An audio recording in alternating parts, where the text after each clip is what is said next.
I should have noticed the pattern sooner. How my phone would light up with their names whenever they needed something. How the phrase, family helps family, only seemed to apply when they were on the receiving end. How they'd reminisce about blood being thicker than water while their hands were outstretched. But somehow, I wasn't prepared for that rainy Thursday night when I sat alone in the hospital waiting room, calls going straight to voicemail, watching as the same family who had drained my savings for years now blocked my number when I needed them most. Before we jump back in, tell us where you're tuning in from, and if this story touches you, make sure you're subscribed, because tomorrow I've saved something extra special for you. The irony is, I used to believe in that family helps family mantra more than anyone. Growing up in the modest suburbs of Portland, I was the dependable one, the oldest of 3 siblings raised by our single mother, Diane, after our father left when I was 12. Mom worked double shifts at the hospital, so I became the stand-in. Parent, making sure Liam and Vanessa did their homework, got to school on time, and had dinner waiting when everyone got home. "You're the responsible one, Noah," Mom would tell me, her eyes heavy with exhaustion but warm with pride. "I don't know what we'd do without you." Even then, at 15, I felt the weight of those words. The subtle expectation that my needs came second to everyone else's. But I accepted it. That's what family meant, right? By 22, I had put myself through community college while working full-time at the local tech store. It wasn't glamorous, but I was making it work. Even managed to save up a small emergency fund that I was pretty proud of. My apartment was tiny but mine, my car was used but reliable, and I was taking night classes to get my bachelor's degree in computer science. I had plans, ambitions, a future taking shape. Then came the first call. "Noah, it's Mom. I hate to ask, but Vanessa's tuition payment is due and I'm short this month. Just a small loan until my next paycheck. You know I'm good for it." Of course, I helped. $2,000, nearly half my emergency fund, transferred immediately. Family helps family. The money was never repaid, but I didn't push it. Mom was working hard, and Vanessa needed her education. I'd rebuild my savings. 3 months later, Liam called. He'd been in a fender bender. Nothing serious, but he didn't have insurance. Could I help with the repairs? "You've always been the stable one, bro," he said, that charming grin audible even through the phone. "I promise I'll pay you back as soon as my band gets this gig we're waiting on." Another $1,500, gone. The gig never materialized. The repayment never came. By 25, this had become our family dynamic. I was the resource, the reliable, while they could draw from whenever their own finances ran dry. Mom's car broke down. Vanessa needed a security deposit for a new apartment after fighting with her roommate. Liam had an investment opportunity that couldn't wait. The family dinners I hosted in my apartment always ended the same way, with praise for my cooking followed by casual mentions of financial troubles, and each time the magic phrase would surface. "Family helps family." "Remember when Dad left and we only had each other?" Mom would say, squeezing my hand. "This is what makes us different. We show up for each other." And I did show up, every time. Even when it meant postponing my own dreams. Even when my degree took 2 years longer than planned because I couldn't afford full-time classes anymore. Even when I stayed at the same entry-level job because it was steady income they could rely on. My cousin Marcus was the only one who saw the pattern. "They're using you, Noah," he said. One night after witnessing Vanessa walk out with $300, I couldn't really spare. "You know that, right?" I defended them immediately. "They'd do the same for me if I needed it." Marcus just gave me a sad smile. "Would they, though? Have you ever actually tested that theory?" I hadn't. I'd never needed to. I was the stable one. The provider, the rock. I hadn't needed rescuing until I did. It started with headaches, dull at first, then sharp enough to wake me at night. I ignored them for weeks, too busy covering Liam's rent, again, to worry about doctor's appointments. By the time I finally went in, the neurologist's expression told me everything before she even spoke. "We found something on the scan, Noah. I'm going to refer you to a specialist. We need to move quickly." I sat in my car afterward, staring at the medical center's parking lot through a blur of tears. For the first time in my adult life, I was truly scared. And for the first time, I needed to be the one asking for help. The specialist didn't sugarcoat it. Surgery was necessary. Soon. My insurance would cover most of it, but the deductible and time off work would still leave me with nearly $12,000 in expenses. My savings had long since been depleted by family emergencies. That night, I called a family meeting at my apartment. I made their favorite meal, Mom's lasagna recipe, garlic bread, the works. I even bought the expensive wine Vanessa preferred. As they settled around my small dining table, I noticed how they all looked expectantly at me, the same look they always had when they needed something. "So what's up, big brother?" Liam asked, already on his second glass of wine. "You're being all mysterious." I took a deep breath and told them everything. The diagnosis, the surgery, the recovery time, the costs. As I spoke, I watched their expressions shift from curiosity to shock to something else, something that looked uncomfortably like calculation. "That's awful, honey," Mom said, reaching for my hand. Her eyes were sympathetic, but there was a guardedness there I'd never noticed before. "What did you say the timeline is?" 3 weeks. The doctor wants to operate before it gets worse." I paused. "I hate to ask, but I need help with the medical bills. I've helped all of you over the years, and now I—" Of course," Liam interrupted, suddenly very interested in his plate. "It's just, timing is tough right now. The band is this close to signing a deal, and I've got all my cash tied up in equipment." Vanessa nodded vigorously. "And I just signed that lease on the new place. I'm totally strapped until the next quarter when my commission structure changes." Mom at least had the decency to look guilty. "Sweetie, you know I would if I could, but the hours at the hospital have been cut back, and I'm barely making my mortgage as it is." I stared at them, these people I'd sacrificed for repeatedly, as they offered excuses instead of help. The room felt suddenly cold. "But I've given you thousands over the years," I said quietly. "All those times when you needed help." "That was different," Mom interjected, her tone sharper now. "Those were temporary setbacks. This is a lot of money, Noah. And it's not like you can guarantee when you'd pay it back," added Vanessa, as if she'd ever repaid a dime of what she'd borrowed. That's when Liam said it, the phrase that would echo in my mind for months to come. "Look, family helps family, but we have to be realistic. Family helps family, but only when I was the one helping, apparently." They left shortly after, all making vague promises to see what they could do and check their budgets. Not one of them offered a concrete commitment. As I closed the door behind them, Marcus's words rang in my ears.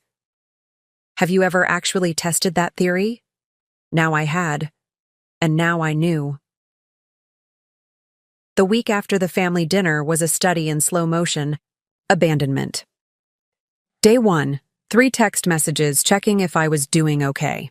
No mention of financial help. Day 2, a link from Vanessa to a GoFundMe article with the message, "Maybe try this?" As if I should beg strangers online rather than expect help from the family who had drained my savings. Day 3, Mom called, spent 20 minutes talking about her workplace drama, then said she'd brainstormed some ideas but needed more time. Day 4, nothing. Day 5, Liam sent a meme. While I was scheduling my brain surgery. By day 6, I'd left 3 voicemails for each of them, each message a little more desperate than the last. I wasn't just asking anymore. I was pleading. Preparing and narrating this story took us a lot of time, so if you are enjoying it, subscribe to our channel. It means a lot to us. Now back to the story. The surgery date was looming, and the hospital needed a deposit I didn't have. Mom, please call me back. The hospital needs an answer by tomorrow. Liam, I wouldn't ask if I had any other option. Remember when I covered your rent for 3 months straight? Vanessa, even 1,000 would help. I can figure out the rest somehow. Nothing. Complete radio silence. On day 7, I tried calling from Marcus's phone. Mom answered on the first ring, her voice bright and cheerful, until I spoke. Noah? Her tone shifted instantly. I was just about to call you. Things have been so hectic. You're screening my calls, I said quietly. The realization settled like ice in my stomach. All of you are. A pause.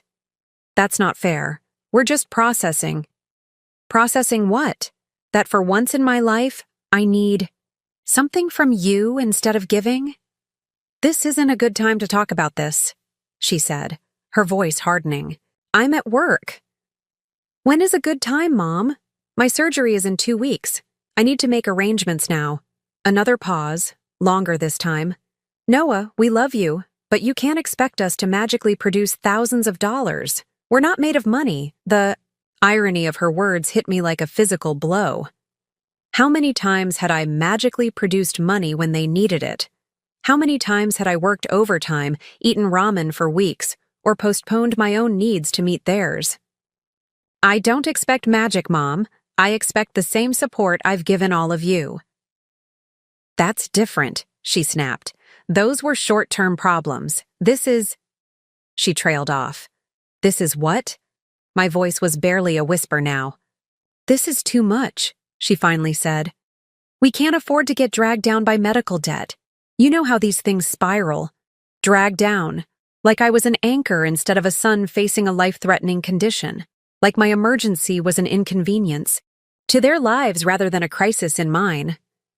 I see, I said, my voice hollow. Family helps family. Until it's too expensive. That's not fair, Noah. I hung up. That night, I sat at my kitchen table with all the evidence of my family's betrayal spread before me. Bank statements showing thousands of dollars in transfers to each of them over the years. Text messages thanking me for being their financial superhero. Birthday cards praising my generosity and dependability. It was Marcus who found me there the next morning, still staring at the papers, my phone buzzing with calls from the hospital billing department. They're not going to help, are they? He asked, though he already knew the answer. I shook my head. They've blocked my calls. Mom finally answered when I used your phone, but... I couldn't finish the sentence. Marcus sat across from me, pushing aside some of the bank statements. What are you going to do? A question that would have paralyzed me a week ago, but something had shifted inside me, something fundamental and permanent.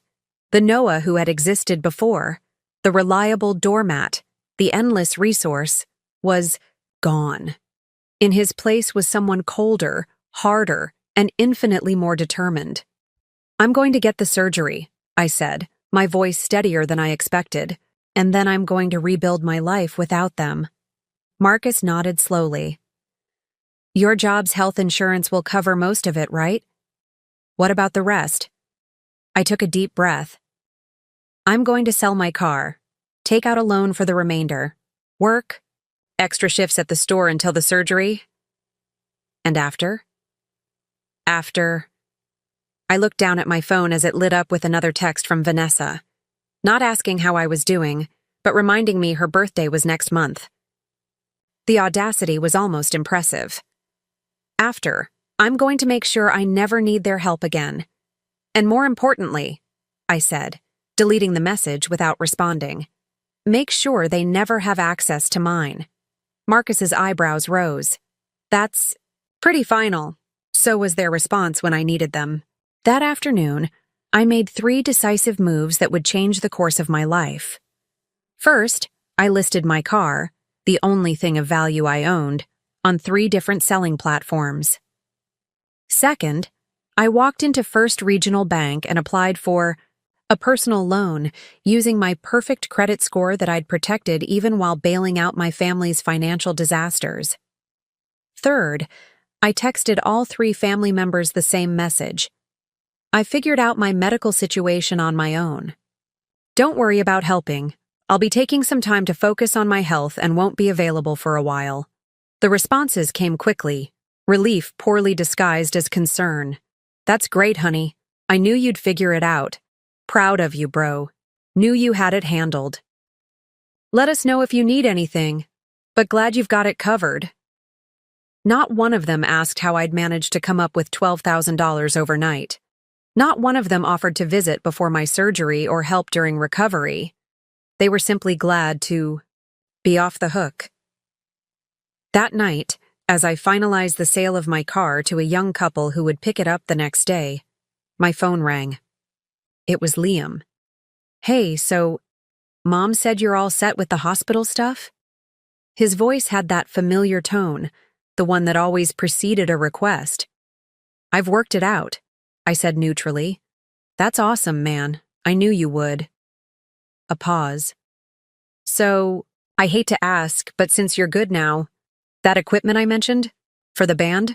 The dealer's only holding it until Friday, and I'm about $800 short. $800, while I was selling my only mode of transportation to pay for brain surgery. In that moment, something crystallized inside me. This wasn't love. This wasn't family. This was parasitism, and I had been the willing host for far too long. I can't help you, Liam, I said, my voice calm. What? But you just said you figured out your money situation. By selling my car and taking out a loan that will take me years to repay. A long pause. Oh, well, maybe just a couple hundred then? We've got this gig that could really… No. The silence that followed was deafening. Wow, he finally said, his voice cold. Pretty selfish, Noah.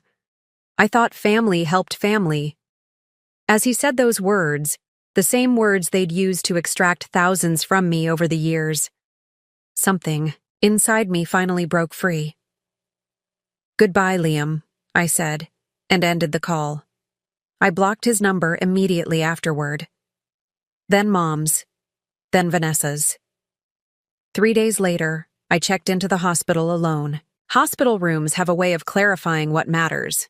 In the sterile white space with its mechanical hums and antiseptic smell, I found a strange kind of peace. The nurses were kinder to me than my own family had been.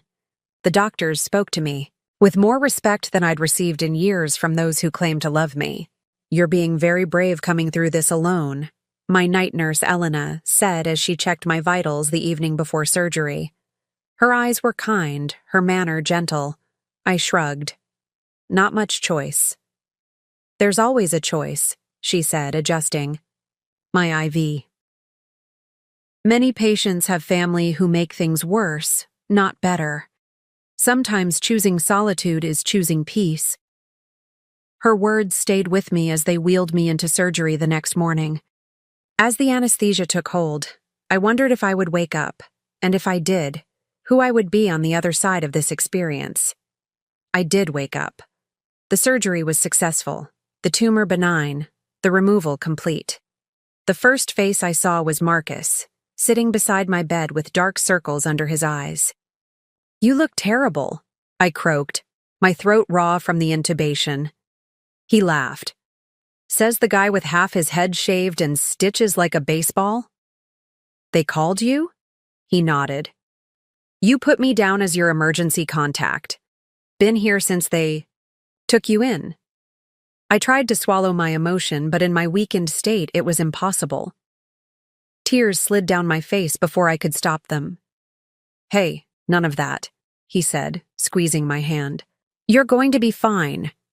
It's not that, I whispered. It's just, you're here, and they're not. Marcus's expression darkened. Yeah, about that. They've been calling me. My heart lurched. Since when? Since they couldn't reach you. Apparently, they realized something was wrong when Vanessa drove by your place and saw your car was gone. Of course. They hadn't worried about my surgery.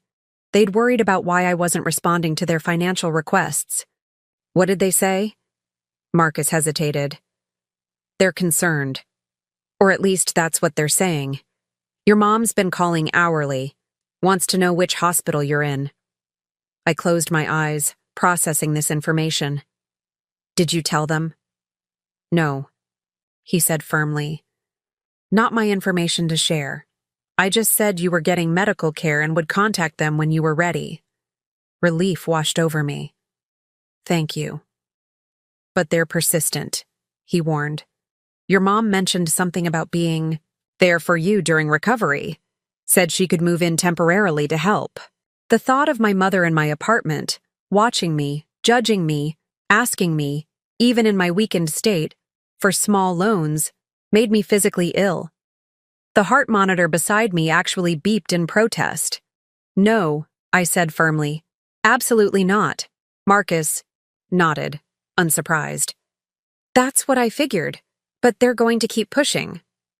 Let them, I said, a new resolve strengthening my voice. I'm done. The words hung in the air between us. I'm done. So simple, yet so massive. I was done being the family ATM. Done sacrificing my needs for people who viewed me as nothing more than a resource. Done hoping they would reciprocate even a fraction of what I'd given them. You sure? Marcus asked, though his tone suggested he already knew my answer. They are your family. Were, I corrected. They were my family. Recovery was harder than I expected, not just physically, though the headaches, dizziness, and fatigue were brutal, but emotionally. Years of putting everyone else first had left me without the skills to prioritize my own healing. I had to learn to rest without feeling guilty, to accept help from friends and coworkers who organized meal deliveries and drove me to follow-up appointments, to say no when work tried to rush me back before I was ready. Through it all, the calls from my family continued. First to Marcus, then to my workplace when they couldn't reach him. Their messages followed a predictable pattern, concern mixed with subtle accusations. We're just worried. Why won't he talk to us? What did we do to deserve being shut out like this? After everything we've done for him. 3 weeks into my recovery, they escalated. My mother showed up at my apartment building, pressing every buzzer until someone let her in. I refused to open my door despite her knocking for nearly an hour. Noah, this is ridiculous, she called through the door. We're your family. You can't just cut us off. I sat silently on my couch, still weak from surgery, as she continued. Is this about the money? Because that's just petty, Noah. We would have helped, if we could. That's when something broke inside me. Not in the painful way it had before, but in a clarifying way, like a dam breaking to release a flood. I stood up, steadied myself against the wall, and opened the door. My mother's face registered shock at my appearance, the healing incision visible beneath my growing hair, the weight I'd lost, the pallor of my skin. Oh my God, she whispered. Noah. You need to leave, I said, my voice surprisingly steady. She tried to push past me into the apartment. Don't be ridiculous. Look at you. You need help. Not from you. I blocked her entry. Not anymore. Her expression hardened. What is that supposed to mean? It means I asked for help once, the only time in my adult life, and you all abandoned me. Worse, you blocked my calls when I needed you most. We didn't abandon you, she protested. We just couldn't what? Couldn't return even a fraction of what I've given all of you over the years. Couldn't be bothered to visit me in the hospital? Couldn't even check if I was alive after brain surgery? She flinched. We didn't know when the surgery was. You shut us out! After you shut me out first! My voice rose, sending a sharp pain through my healing head. I had to sell my car and take out loans because my own family, who I've supported for years, couldn't be bothered to help me. That's not fair. No, it wasn't fair. None of this has been fair, but it's been clarifying. I took a deep breath. I know exactly where I stand now. She shifted strategies, her eyes filling with tears. Noah, we love you. We're family. Family helps family, I said softly. Isn't that what you always said when you needed money? The color drained from her face. Goodbye, Mom, I said, closing the door despite her protests. She continued knocking, continued calling through the door, but something had changed inside me. Her words no longer had power. Her tears no longer moved me. The guilt she'd wielded, like a weapon for years, bounced harmlessly off my new resolve. Eventually, she left. I locked the door, turned off my phone, and made a decision that would change everything. The next morning, despite still being in recovery, I opened my laptop and began researching coding boot camps. My computer science degree had stalled because of my family's constant financial needs, but I didn't need a degree to build a career in tech. I just needed skills and determination, and I had plenty of determination now. I applied to an intensive 12-week program with a deferred payment model. I wouldn't need to pay tuition until I landed a job paying at least $60,000.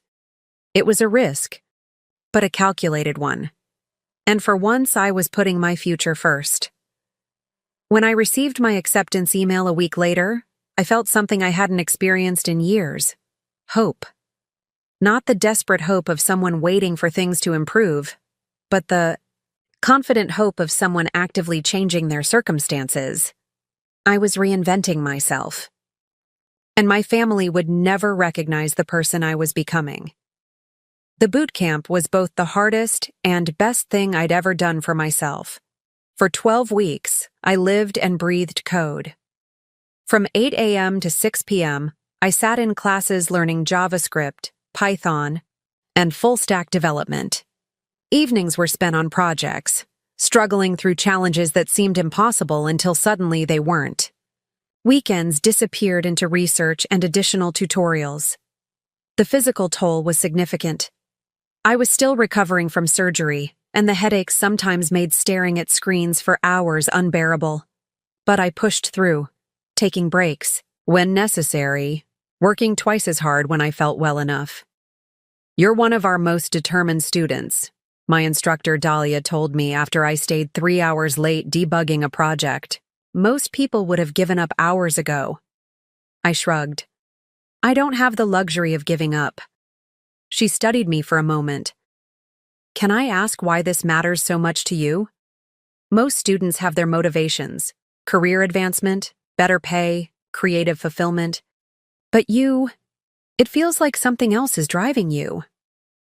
I hesitated, unused to talking about my family situation, but something about Dahlia's direct approach made me want to be honest. I'm rebuilding, I said finally. Not just a career, a life. She nodded, seeming to understand more than I'd explicitly stated. Well, for what it's worth, you're doing an impressive job of it. That small validation from someone who had no obligation to care about me meant more than all the empty, family helps family platitudes I'd heard over the years. As the weeks progressed, I found myself changing in ways that went beyond programming, skills. I was becoming more assertive, more willing to ask questions, more comfortable setting boundaries. The person who had let family members drain his bank account for years was disappearing, replaced by someone who valued his time, energy, and resources. Halfway through the boot camp, I received an unexpected message on LinkedIn. A recruiter from Technova, a growing startup, had seen the projects I'd posted to GitHub. Your work shows impressive problem-solving skills, the message read. Would you be interested in discussing opportunities once you complete your program? I stared at the screen in disbelief. Companies weren't supposed to approach bootcamp students until graduation, especially not companies with Technova's reputation. This was the kind of opportunity that could change everything. That night, I called Marcus to share the news. That's incredible, Noah, he exclaimed. Technova's one of the good ones, right? Actual benefits? Reasonable hours? And salaries starting at 80,000, I added, still processing what this could mean. It would change everything. You deserve it, Marcus said firmly. After everything you've been through. I paused, a question I'd been avoiding suddenly pressing. Have you heard from them? Marcus didn't need clarification on who them was. Yeah, he admitted. Your mom calls every couple of weeks. Liam texted last month asking if I knew why you'd blocked them. What did you tell him? The truth. That they abandoned you when you needed them most, and they're facing the consequences. I let out a breath I didn't realize I'd been holding. And he said I was being dramatic. That family disagreements happen all the time and you'd get over it eventually. A hollow laugh escaped me. They still don't get it. No, Marcus agreed. They think this is temporary, that eventually you'll come back to being their safety net. Not happening, I said, a new firmness in my voice. Not ever again. I know, he said, and for what it's worth, I'm proud of you. Not just for the coding and the job stuff, but for breaking the cycle. His words stayed with me as I threw myself back into the final weeks of the boot camp. I was no longer just working for a career change. I was working for independence, for security, for a life where I would never again be vulnerable to people who claimed to love me, but disappeared when I needed them. The final project was a test of everything we'd learned, a full-stack application that would demonstrate our skills to potential employers. While most students created e-commerce platforms or social media clones, I built something different. Family Loan was a financial tracking app for personal loans between family members. It formalized the lending process with payment schedules, automated reminders, and even simple contracts that could be electronically signed. It was designed to remove the emotional manipulation from family financial transactions. When I presented it to the class, Dahlia raised an eyebrow. Interesting choice. What inspired this? Personal experience, I said simply. Too many people use family connections to avoid financial responsibility. A few classmates nodded in recognition. Everyone, it seemed, had a story about a relative who borrowed money and never repaid it. What I didn't mention was that while building the app, I had calculated exactly how much my family had borrowed from me over the years, adding modest interest rates. The total came to just over $42,000, money I would never see again, but which now served as a concrete reminder of why I was rebuilding my life without them. The final week of boot camp coincided with my latest follow-up appointment. The neurosurgeon reviewed my scans with a satisfied nod. Looking good, Noah. No signs of regrowth. I'd say we got it all. Relief flooded through me. So I'm cured? I'd prefer to say you're in remission, he cautioned. We'll keep monitoring. But yes, the prognosis is excellent. As I left the hospital, the same one where I'd undergone surgery 4 months earlier, I felt a profound sense of symmetry. My brain was healing.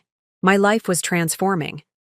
And the people who had abandoned me when I was at my lowest would never have the chance to hurt me again.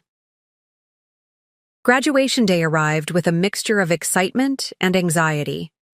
The boot camp organized a showcase where students demonstrated their final projects to invited industry professionals. I stood beside my display, explaining Family Loan to interested recruiters, including the one from Technova who had reached out earlier. This solves a real problem, she said, impressed. The interface is clean, the functionality is intuitive, and the authentication system is stronger than what we see from most juniors. Thank you, I replied, the validation washing over me. We'd like to move forward, she continued. Are you available for a formal interview next week? Just as I was about to answer, a familiar voice cut through the crowded room. Noah. I froze, my body tensing involuntarily. Slowly, I turned to see Vanessa standing a few feet away, her expression a mixture of surprise and something that looked almost like calculation. What are you doing here? I asked, my voice deliberately neutral. She glanced around at the displays, the recruiters, the atmosphere of opportunity. Marcus mentioned you were doing some tech program. I was in the area for a job interview and saw the signs for the showcase. Her eyes flickered to the Technova recruiter. Looks like you're doing well for yourself. The calculation in her eyes was now unmistakable. I could practically see her reassessing my value as a resource. I am, I said simply. The Technova recruiter sensed the tension. I'll give you a moment. Let's connect later about that interview. She handed me her card and walked to the next display. Vanessa stepped closer. You look different. I am different, I replied. Mom misses you, she said, her voice softening into the manipulative tone I now recognized all too well. We all do. This silent treatment has gone on long enough, don't you think? 3 months ago, those words might have caused me to waver. Now they bounced off me like rain on a window. Did you need something, Vanessa? I asked. Because I have recruiters to speak with. Her facade slipped slightly. That's it? After all these years of being a family, you're just done with us? I looked at my sister, really looked at her, and felt nothing but a distant sadness. Family helps. Family, I said quietly, but you didn't help me. So no, we're not family anymore. We're just people who used to know each other. Her expression hardened. You know what your problem is, Noah. You hold grudges. You always have. I almost laughed at the absurdity of it. Goodbye, Vanessa, I said, turning back to my display. I wish you well, but I don't wish to see you again. She stood there for a moment longer, waiting for me to relent, to apologize, to fall back into old patterns. When I didn't, she finally left, muttering something about me being selfish. As I watched her walk away, I realized something important. I was free. Not just from financial obligations or emotional manipulation, but from the need for their approval. Their opinions, even their presence in my life, no longer mattered. I had built something new. And I was just getting started. The Technova interview process was rigorous. 3 technical assessments, 2 culture fit interviews, and a final meeting with the CTO. I prepared obsessively, spending hours on practice problems and researching the company's products. When they made an offer 2 weeks after graduation, I nearly dropped the phone. $85,000.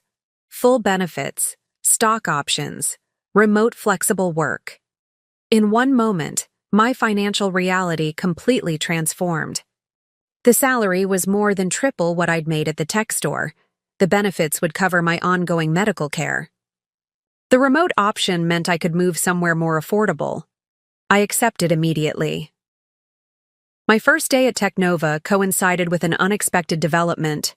A letter from a collection agency addressed to Liam, forwarded to my apartment.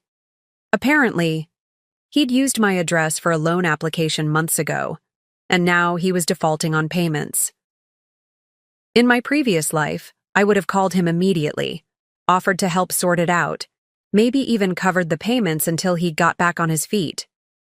The old Noah would have sacrificed his own financial health to protect his brother from consequences. The new Noah shredded the letter and blocked the collection agency's number. Not my problem, not anymore. Starting at Technova brought expected challenges. As a bootcamp graduate, I had to work twice as hard to prove myself alongside colleagues with computer science degrees. The imposter syndrome was real, the learning curve steep. You're doing better than you think, my team lead, Raj, assured me after I apologized for asking too many questions during my second week. Everyone starts somewhere. The ones who succeed are those who aren't afraid to admit what they don't. No. It was a perspective I'd never considered, that acknowledging my limitations could be a strength rather than a weakness. As my confidence at work grew, I made another significant change. I moved to a new apartment in a different neighborhood. The old place held too many memories. My mother's knocking on the door during my recovery, the countless times my siblings had crashed on my couch when they were between living situations, the kitchen table where I'd written so many checks, to cover their emergencies. My new place was a modern one-bedroom in a secure building with an actual doorman. It cost more than my previous apartment, but I could afford it now. More importantly, the building wouldn't let visitors up without my explicit permission, a barrier between me and any unwanted family reunions. 3 months into my new job, I received my first performance bonus. I sat staring at the notification email, processing what the extra $5,000 meant. In my previous life, this money would have disappeared immediately, divided among family needs, claimed by the next crisis. Now, it was mine. All mine. I transferred $4,000 directly to my medical debt, a significant dent in what I still owed for the surgery. The remaining $1,000 I set aside for something I'd never had before, an actual vacation, just for me. Because I deserved it. The decision to travel alone was liberating. I chose Seattle, far enough to feel like an adventure, close enough to manage with my lingering medical fatigue. For 5 days, I explored the city, visited museums, ate at restaurants without checking prices, and slept in a hotel with an actual view. On my last night there, sitting on the hotel balcony watching the sunset over Puget Sound, I realized I was genuinely happy. Not the conditional happiness I'd known before, the kind that existed in brief moments between family crises, but a sustained contentment built on security, autonomy, and self-respect. I was interrupted from this reflection by a text from an unknown number. "Noah, it's Mom. Please call me. It's important." The familiar anxiety spiked immediately, that Pavlovian response to urgency from family members who had trained me to jump at their every crisis. But now I could recognize it for what it was: conditioning, not obligation. I didn't respond. 10 minutes later, another text. "Liam's in trouble. He needs your help. Please call." Another familiar pattern, using one family member's crisis to bypass another's boundaries. In the past, I would have called immediately, heart racing, ready to solve whatever problem had emerged. Now, I set the phone face down on the table and continued watching the sunset. By morning, there were 6 more messages escalating in urgency. I read them with clinical detachment, recognizing the manipulation tactics that once would have worked so effectively. Family emergency. "This isn't like you, Noah. After everything we've done for you. Liam might lose his apartment. How can you be so selfish? Family helps family." That last one, their mantra, their guilt trigger, their extraction tool, almost made me laugh. They still didn't understand what had changed. They still thought they could pull those old levers and I would respond like before. I blocked the new number and enjoyed my last breakfast in Seattle, ordering room service simply because I could. When I returned to work the following week, I threw myself into a challenging new project, a payment processing system that would become central to Technova's platform. The work was complex, requiring late nights and intense focus, but I thrived on the responsibility. For the first time in my professional life, I was valued for my skills rather than my willingness to be exploited. 6 months into my new job, I received a LinkedIn message that stopped me cold. "Noah, I know you've blocked everyone's numbers. This is Vanessa. Mom and Liam are in serious financial trouble. They're about to be evicted. I know things ended badly, but please help them. They're still your family." I stared at the message, aware of how differently it affected me now compared to how it would have a year earlier. The guilt was just a whisper, not a roar. The obligation felt distant, not immediate. I clicked on Vanessa's profile out of curiosity. Her information showed she'd recently started a new job at a marketing firm, a position that, according to Glassdoor, would pay her around $70,000. More than enough to help Mom and Liam if she chose to. But of course, that wasn't how my family operated. Why should Vanessa deplete her resources when Noah, the reliable one, could do it instead? I closed the message without responding and returned to my code. Not because I didn't care, but because I'd learned the most important lesson of my life. Some relationships only exist as long as you're willing to be used. That evening, I received an email notification from my bank. Someone had attempted to access my account using the password recovery option. The IP address traced back to my hometown. A cold anger settled over me as I realized what was happening. They weren't just trying to contact me. They were trying to access my money directly. Perhaps they'd guessed that my improved circumstances meant larger sums were available for taking. I immediately changed all my passwords, set up two-factor authentication, and placed a security alert on my accounts. Then I did something I'd been considering for months. I consulted a lawyer about a cease and desist letter. Family estrangement is more common than people realize, the lawyer told me during our consultation. You have every right to set boundaries, including legal ones. As I authorized the letter, formal, legally binding documentation that my family was to make no further attempts to contact me, I felt no sadness, only resolution. They had made their choice when they blocked my calls. During my medical crisis, I was simply formalizing the reality they had created. 1 week later, I received a promotion at Technova, junior developer to developer, with another salary increase. As I accepted the congratulations from my team, I realized something profound. The energy I had once poured into solving my family's endless problems was now directed toward my own growth, and the results were transformative. I was no longer just surviving.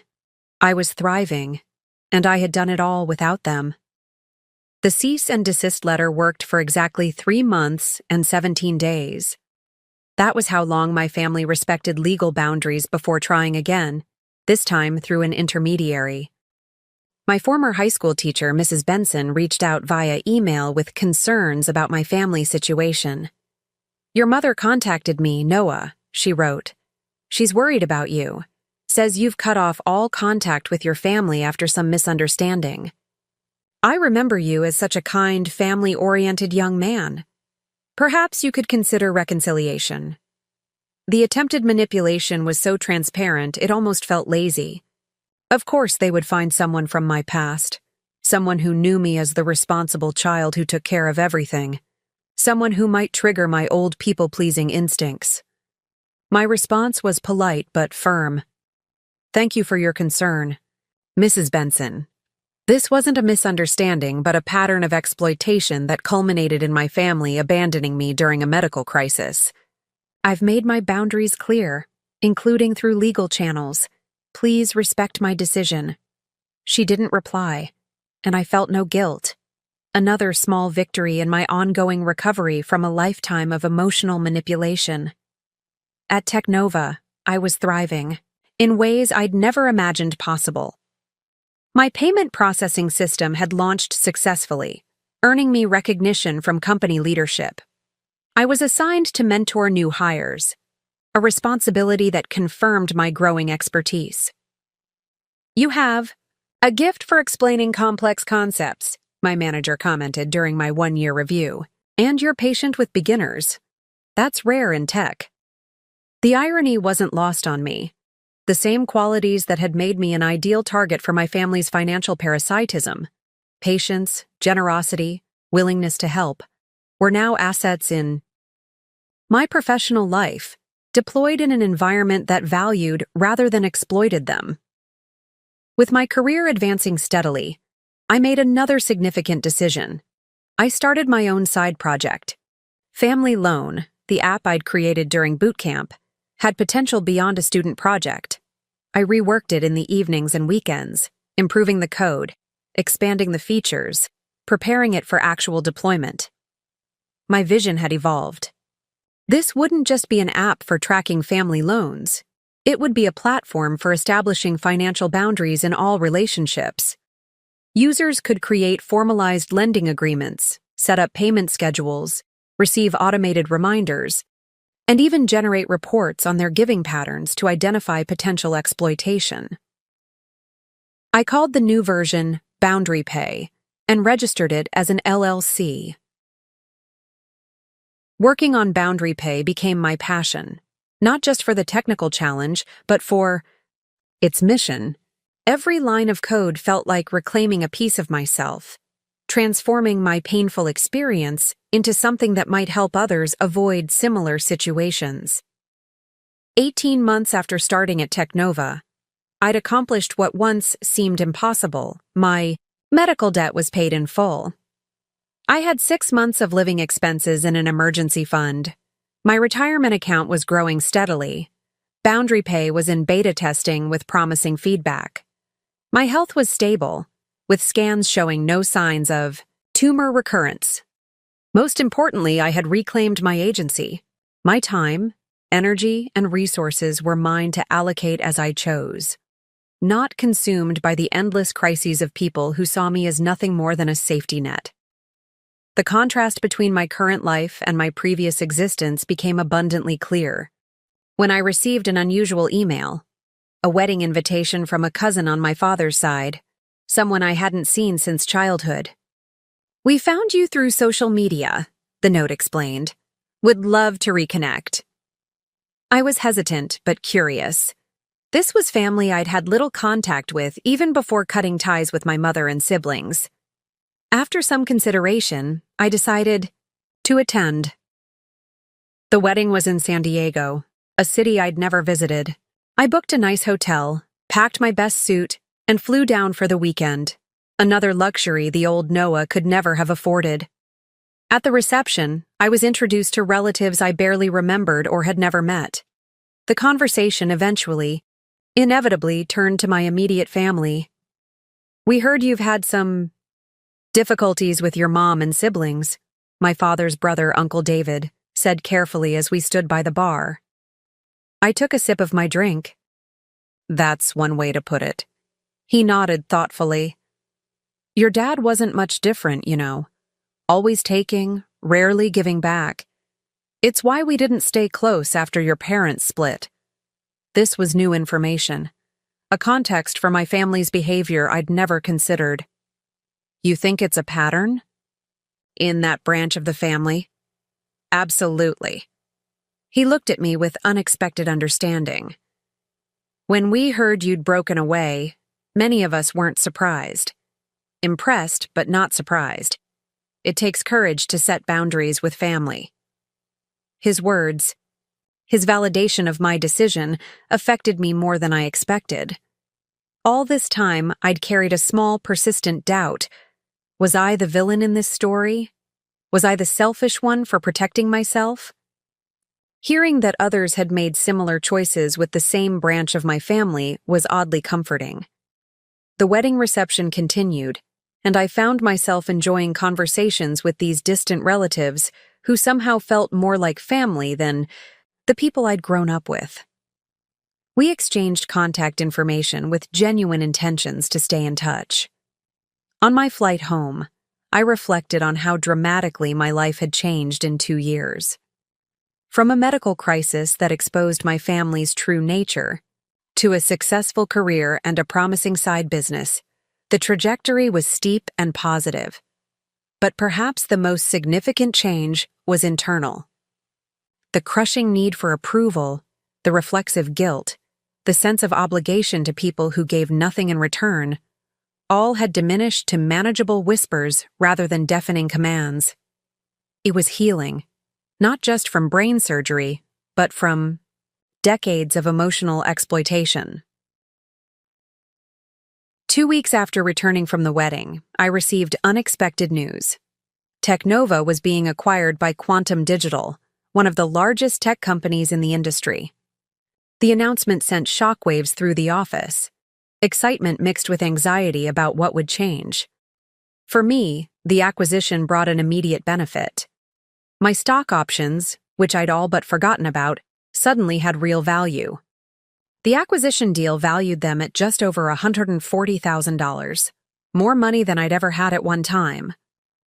As I stared at the valuation document, I experienced a moment of deeply ingrained panic.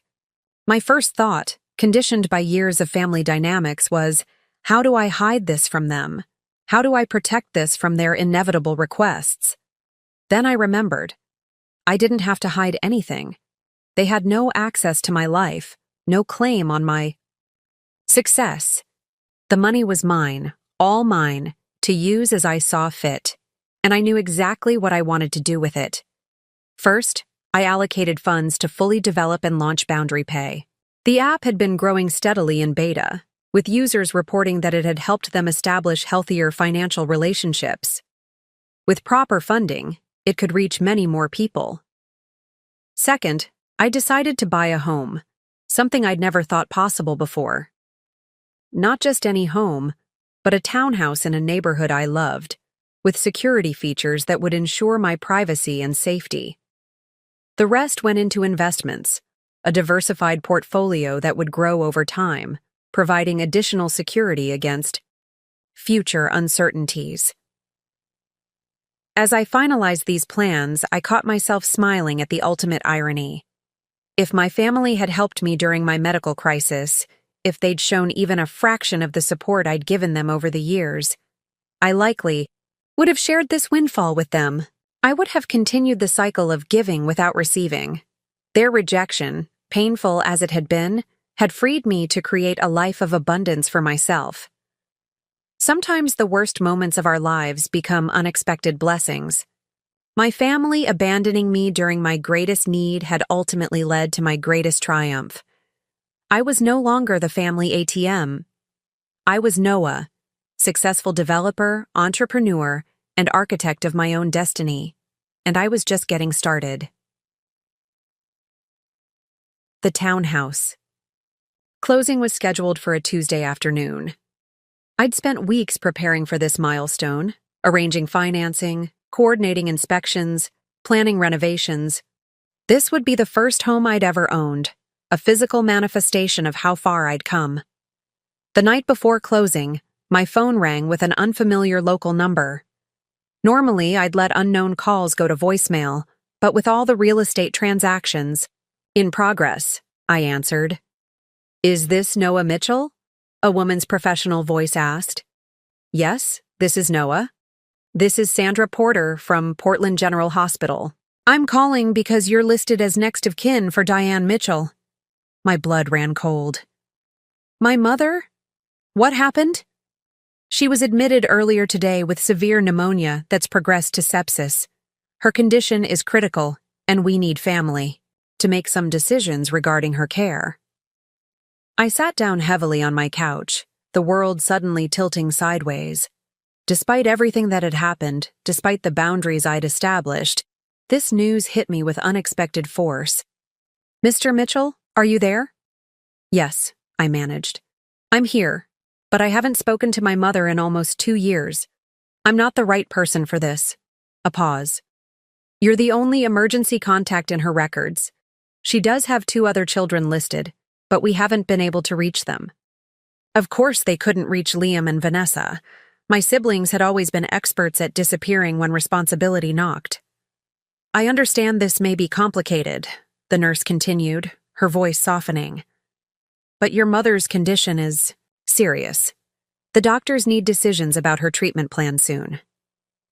I closed my eyes, feeling the weight of an impossible choice. I had worked so hard to establish boundaries, to protect myself from the emotional and financial exploitation that had defined our relationship, and yet, "I'll be there in 30 minutes, I heard myself say. The hospital was exactly as I remembered from my own medical crisis. The same antiseptic smell, the same fluorescent lighting, the same sense of time suspended between crisis and resolution. The key difference was that when I had been the patient, no family had come rushing to my bedside. At the ICU nurses' station, I introduced myself and was immediately handed a stack of forms. Medical decisions, insurance information, financial responsibility paperwork. "Her insurance coverage is limited," the administrative assistant explained. "There will be significant out-of-pocket expenses." Of course there would be. The irony wasn't lost on me. I was directed to my mother's room, bracing myself for what I might find. The woman in the hospital bed barely resembled the mother I remembered. She looked smaller, older, frailer, oxygen mask covering most of her face, monitoring, equipment beeping steadily beside her. She was unconscious, the doctor explained. The infection had overwhelmed her system, requiring aggressive antibiotic treatment and respiratory support. The next 48 hours would be critical. As I stood there, watching her labored breathing, the emotional conflict within me was overwhelming. This was the woman who had helped shape me, both my strengths and my vulnerabilities. The woman who had taught me that family helps family while demonstrating the exact opposite when I needed her most. "We'll need a decision about the treatment plan," the doctor said gently. "There are some more aggressive options, but they're not covered by her insurance." And there it was, the familiar request for financial rescue, this time delivered by a medical professional rather than directly from her lips. I stepped out into the hallway, needing space to think. As I leaned against the wall, my phone buzzed with a text from the real estate agent. "All set for closing tomorrow, 2 p.m. at the title company office." Tomorrow. The day I was supposed to buy my first home, a symbol of my independence, my recovery, my new life built on self-respect and boundaries. I called Marcus, my hands shaking slightly. "She's really sick," I told him after explaining the situation. "They need decisions. They need someone to take financial responsibility." Marcus was quiet for a moment. "What are you thinking of doing?" "I don't know," I admitted. Part of me wants to walk away, to tell them to keep trying Liam and Vanessa, to remind them that when I was the one in a hospital bed, she blocked my calls. And the other part? I sighed heavily. The other part knows I'll hate myself if she dies and I did nothing. "That's because you're not like them," Marcus said simply. "You never were." After we hung up, I sat in the hospital cafeteria with a cold cup of coffee, weighing my options. I could walk away, maintain the boundaries I'd fought so hard to establish. I could sign the minimum required paperwork but refuse financial responsibility. Or I could step back into the role I'd played my entire life, the reliable one, the safety net, the endless resource. The decision I made would define not just my relationship with my dying mother, but my relationship with myself. I returned to the ICU and spoke with the doctor about treatment options. Then I signed the necessary forms, authorizing the more aggressive treatment that offered the best chance of recovery. But I added specific limitations to the financial responsibility paperwork. I would cover up to $25,000 of unreimbursed medical expenses, a significant amount, but one with a clear boundary. Beyond that, other solutions would need to be found. It wasn't walking away. But it wasn't a blank check either. I spent the night in the uncomfortable hospital chair beside my mother's bed, watching the monitors, listening to the rhythm of the machines keeping her alive. In those quiet hours, memories surfaced. Some good, some painful, all complicated. I remembered her working double shifts when we were young, determined to keep the family afloat after my father left. I remembered her proud smile when I graduated high school, but I also remembered her dismissive response when I called begging for help before my surgery. The way she'd said, "We can't afford to get dragged down by medical debt," as if my life was a financial inconvenience. Morning came with marginal improvement in her condition. "The antibiotics may be working," the doctor said cautiously. "But she's not out of danger yet." I stepped out to call the real estate agent, explaining that I had a family emergency and needed to reschedule the closing. She was understanding, assuring me we could push it back a few days without complications. As I ended the call, I turned to see Vanessa walking toward the nurse's station, looking harried and carrying a designer handbag that probably cost more than a month's rent. "Where is she?" "Diane Mitchell?" she demanded of the nurse. The nurse pointed in my direction, and Vanessa froze when she saw me. For a moment, genuine surprise registered on her face. "You're here," she said, as if the concept was difficult to process. "I am." I kept my voice neutral. How is she? Critical but stable. The new antibiotic protocol seems to be helping. Vanessa nodded, then asked the question I was waiting for. Who's handling the paperwork? The expenses? Of course that would be her first concern. Not our mother's condition, but who was taking financial responsibility. I've signed the necessary forms, I said, with limits. Her relief was palpable. Good. That's good. She glanced toward our mother's room. Has Liam been by? No. Have you spoken to him? She shook her head. He's not answering my calls. Then, with obvious reluctance.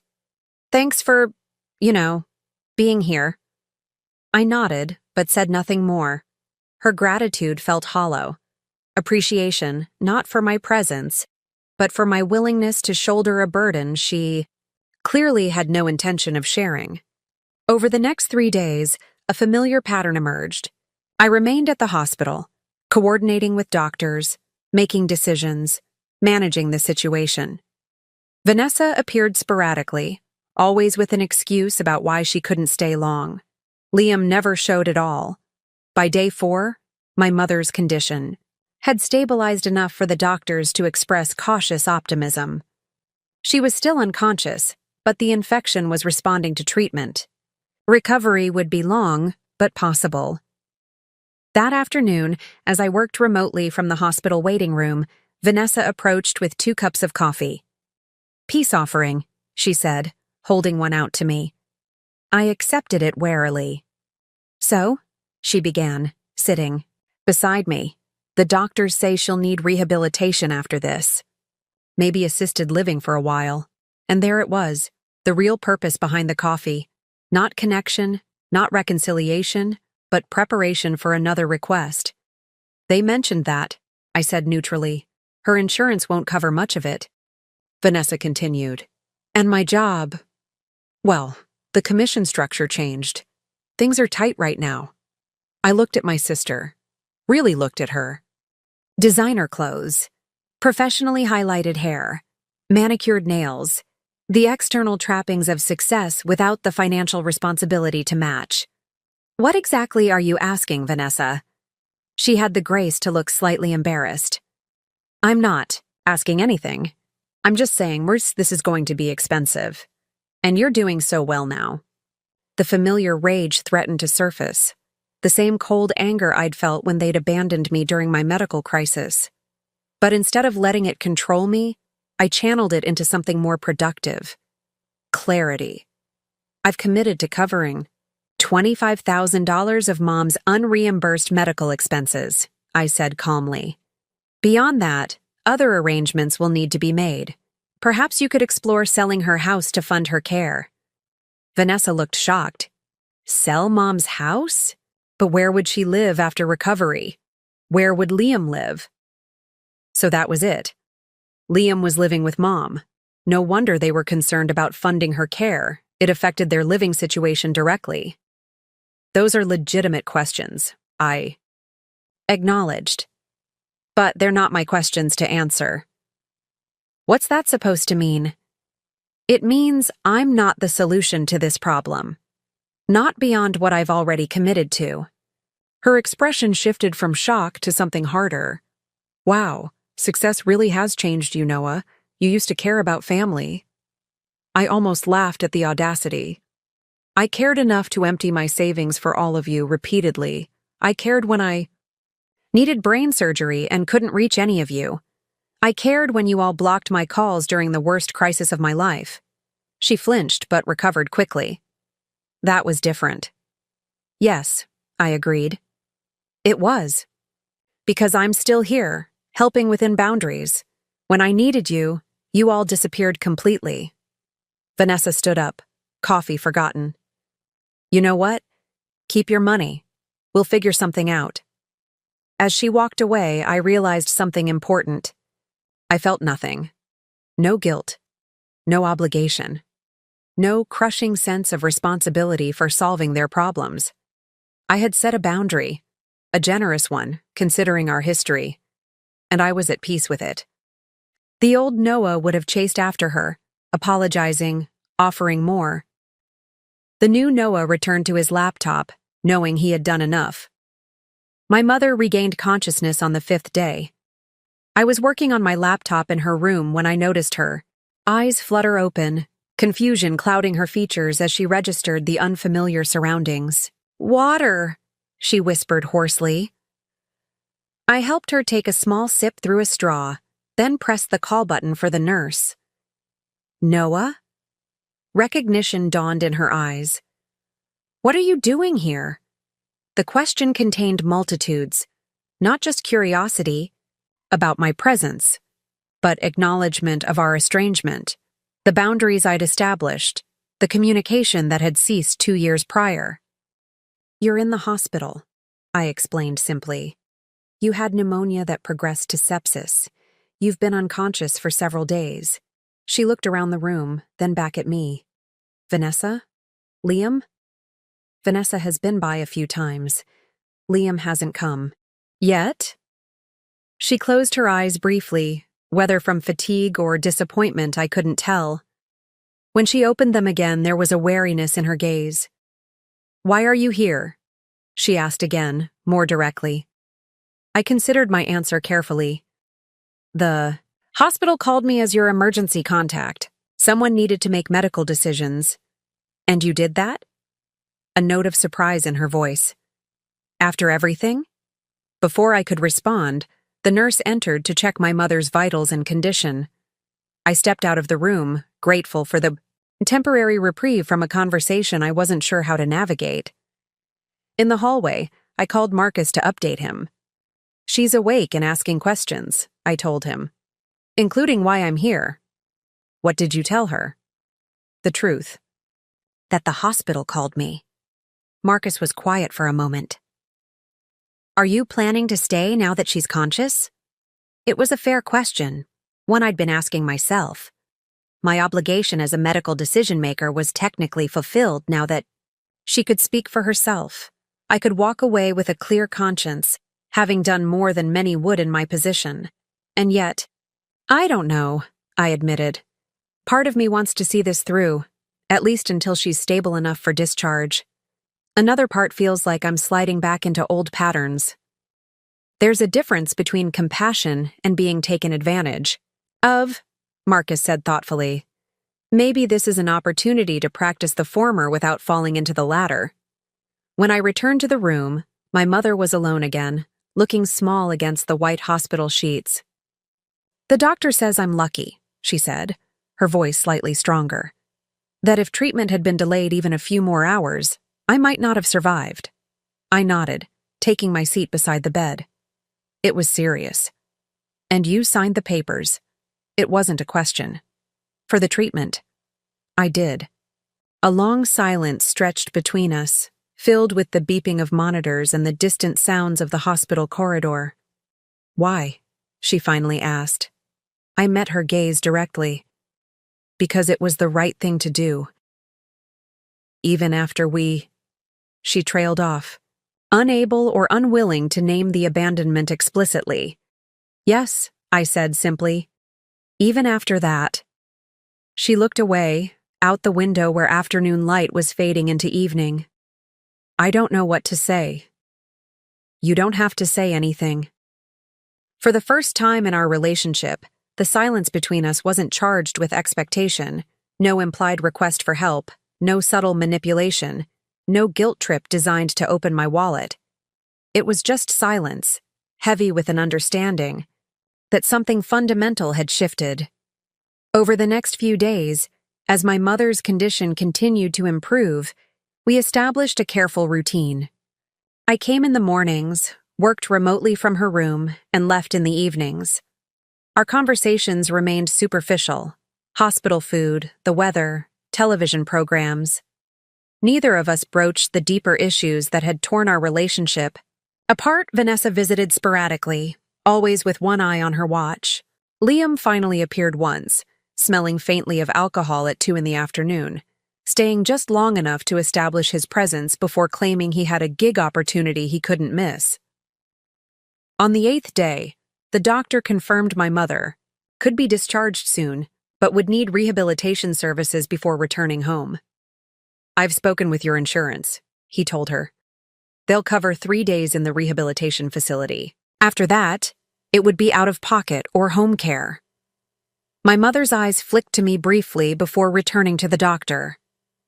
I understand, she said, though her voice held a note of uncertainty. After the doctor left, she turned to me. I can't afford more than those 3 days. It wasn't presented as a request, not directly, but the implication hung in the air between us. I know, I said evenly. I've already spoken with the hospital's financial counselor. I've covered the major expenses for this hospitalization, up to the limit I set when you were admitted. Surprise registered on her face. You paid for this? Significant portion. Yes. She was quiet for a moment, seemingly processing this information. Thank you, she finally said, the words sounding rusty, unpracticed. I didn't expect that. I know you didn't. Another silence, this one more charged than those that had preceded it. Noah, she began, her voice hesitant. About your surgery. When you called us for help? We don't need to talk about that, I interrupted, suddenly not wanting to revisit that pain. I think we do, she insisted. I handled it badly. We all did. I looked at her, really looked at her, seeing beyond. The frail patient to the woman who had shaped so much of my early life, for better and worse. Yes, I agreed. You did. She flinched slightly at my directness, perhaps expecting the old Noah who would have rushed to smooth things over, to diminish his own hurt to ease others' discomfort. I was scared, she admitted. About the money, about getting dragged into debt again. I was scared too, I said quietly. I was facing brain surgery. Alone. The weight of that statement settled between us. For perhaps the first time, I saw genuine regret in her eyes. I'm sorry, she whispered. I should have been there.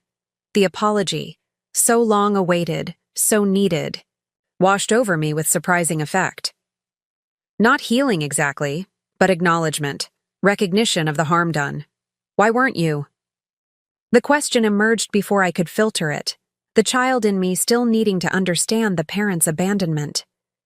She looked down at her hands. I don't have a good answer. Fear, selfishness, years of barely staying afloat financially. She paused.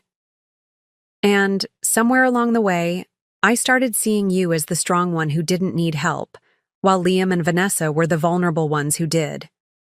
I needed help, I said, my voice steady despite the emotion behind the words. Just that once I needed you, and you blocked my calls. A tear slipped down her cheek. I know, and I'll regret that for the rest of my life. We sat in silence again, both processing the first honest conversation we'd had in perhaps our entire relationship. What happens now? She finally asked. After I'm discharged? You'll go to rehab for the covered 3 days, I said.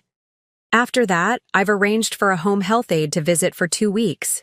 That's covered under the financial commitment I made.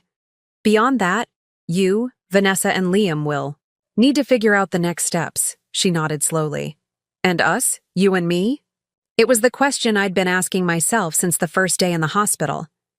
What did I want from this relationship, if anything? Was reconciliation possible? Was it even desirable? I don't know, I answered honestly.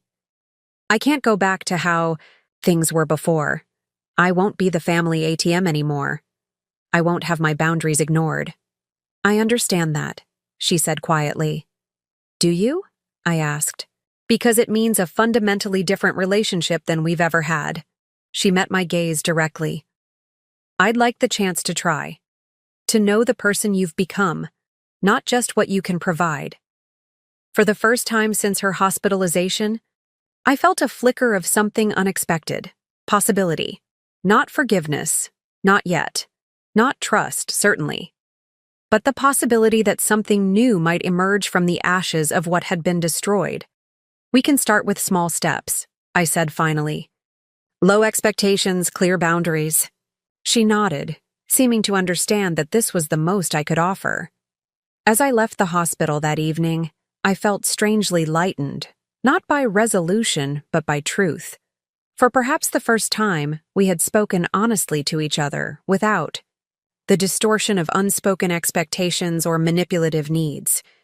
Whether anything lasting would grow from this moment of clarity remained to be seen. But I had stood in my truth, honored my boundaries, and still found room for compassion. And in that balance, I recognized the man I had been working to become. The day my mother was discharged from the hospital coincided with the rescheduled closing on my townhouse.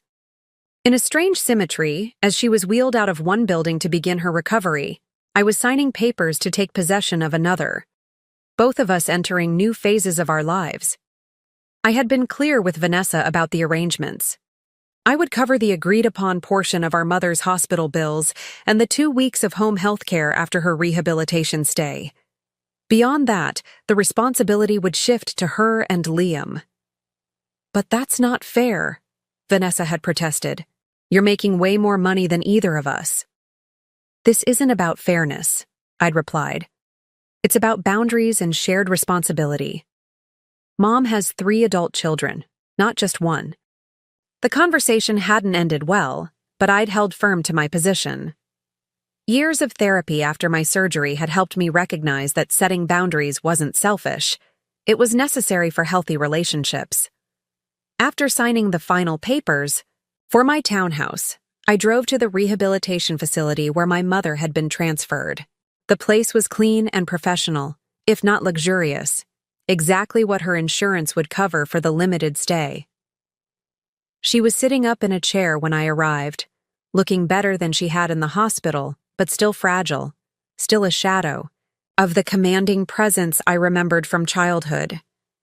"They say I'll start physical therapy tomorrow," she told me as I settled into the visitor's chair. "Breathing exercises, rebuilding strength." I nodded. "That's good. The doctor said recovery would take time." A slightly awkward silence fell between us. We were still learning how to interact in this new, more honest dynamic, no longer bound by the old patterns of her asking and me giving, but not quite sure what should replace them. "I signed the papers on my townhouse today," I said, filling the gap. "You bought a house?" Genuine surprise in her voice. That's wonderful, Noah." "A townhouse," I corrected. "But yes, my first property." She seemed to be studying me, seeing perhaps for the first time the man I'd become, rather than the resource I'd always represented. "You've done well for yourself," she said quietly. "Despite everything." "Because of everything," I corrected her gently.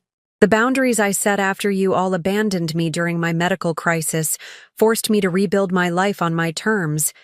It was the best thing that could have happened to me professionally, even if it was painful personally." She flinched slightly, but nodded. "I can see that now." Another silence, this one contemplative rather than awkward. "Vanessa came by earlier," she said finally. "She's concerned about what happens after the home health aid period ends." Of course she was. Always, looking ahead to the next need, the next expense, the next problem someone else would need to solve.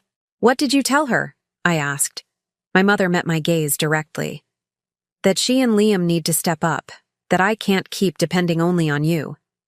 I couldn't hide my surprise. This was new. My mother acknowledging that the one-sided nature of our family dynamic needed to change. And how did she take that? A small, tired smile. "About as well as you'd expect. But I meant it, Noah. This experience, it's made me see things differently. How much I've taken from you over the years. How little I've given back." I nodded, acknowledging her words but not quite ready to fully trust them. Actions will matter more than words going forward. "I know," she said simply. "I don't expect you to believe me right away. I'll have to prove it." As I drove home to my new townhouse that evening, I reflected on the strange journey that had brought me here. 2 years ago, I'd been devastated by my family's abandonment during my health crisis. That betrayal had forced me to rebuild my life without them, to discover my own strength, to pursue my own goals, to protect my own resources. And now, just as I'd achieved the independence and success I'd worked so hard for, my mother's illness had pulled me back into contact with the very people who had hurt me most deeply. But something fundamental had changed. I was no longer the desperate, people-pleasing son eager for approval and willing to sacrifice everything for family harmony. I was a man with boundaries, with self-respect, with the courage to say no when necessary. The next 2 weeks passed in a blur of dual responsibilities. I moved into my townhouse, setting up my home office and personalizing the space. Simultaneously, I checked in regularly on my mother's progress, ensuring the home health aide was meeting her needs after she returned to her house. Vanessa remained distant, appearing occasionally at our mother's but never when I was scheduled to visit. Liam was largely absent, offering vague excuses about band rehearsals and job interviews when pressed about his lack of involvement. The final day of the home health aide's contracted period arrived, the deadline I'd set for my financial responsibility. I visited my mother that evening to ensure she understood what would change going forward. The aide's last day is tomorrow, I reminded her as we sat in her living room, the space noticeably tidier than I remembered from childhood. She nodded. I know. Vanessa has arranged to come by during her lunch breaks, and a neighbor has offered to help with groceries. And Liam? I couldn't keep the skepticism from my voice. A sad smile. Liam is Liam. He makes promises, but he rarely kept them. We both knew this truth too well. I want to be clear about something, I said, choosing my words carefully. I'm willing to maintain a relationship with you going forward. Calls, occasional visits, perhaps even holidays eventually. But my financial support ends with the home health aide. I understand, she said, and I believed she did. I'm not expecting anything more from you, Noah. You've already done more than I had any right to ask for. As I prepared to leave, she reached for my hand, the first physical contact we'd had since before my surgery 2 years earlier. When you were in the hospital for your surgery, she said softly, I was afraid, not just of the financial burden, but of possibly losing you. And rather than face that fear, I ran from it. I failed you as a mother. The simple truth of her words, the acknowledgement without excuses, touched something deep within me. Thank you for saying that, I replied. It wasn't forgiveness, not completely, but it was a step toward something new, a relationship built on honesty rather than exploitation, on mutual respect rather than one-sided sacrifice. As I drove home, to my townhouse, I realized that the strategic pivot in my life wasn't just financial or professional, it was emotional. Learning to hold space for reconciliation without compromising the boundaries that protected my well-being. Family could still matter, but now it would matter on my terms. 6 months after my mother's hospitalization, my life had settled into a new rhythm. The townhouse was fully furnished, decorated in a minimalist style that felt both calming and distinctly mine. My role at Quantum Digital, formerly Technova, had expanded to include leading a small team developing new payment security features, and Boundary Pay had officially launched, with a modest but growing user base. The app's tagline, "Protect your money, protect your relationships," resonated with people who'd experienced financial exploitation from family or friends. We'd been featured in several finance blogs, and a women's magazine had included us in an article about apps that help you say no. I maintained limited contact with my mother, a weekly phone call, an occasional coffee meetup. True to her word, she never asked for money, though sometimes I could see the struggle in her eyes when she mentioned household repairs or medical copays. The old Noah would have immediately offered to help. The new Noah waited for her to solve her own problems, which, surprisingly, she usually did. Vanessa and Liam remained distant figures, occasionally mentioned in my conversations with our mother, but never directly in touch with me. According to her, Vanessa had taken a second job to help with expenses, while Liam had moved out, sharing an apartment with bandmates across town. On a crisp October morning, I received an unexpected email from a venture capital firm. "We've been following Boundary Pay's growth with interest," it read. "Your approach to financial boundaries and personal relationships fills a unique niche.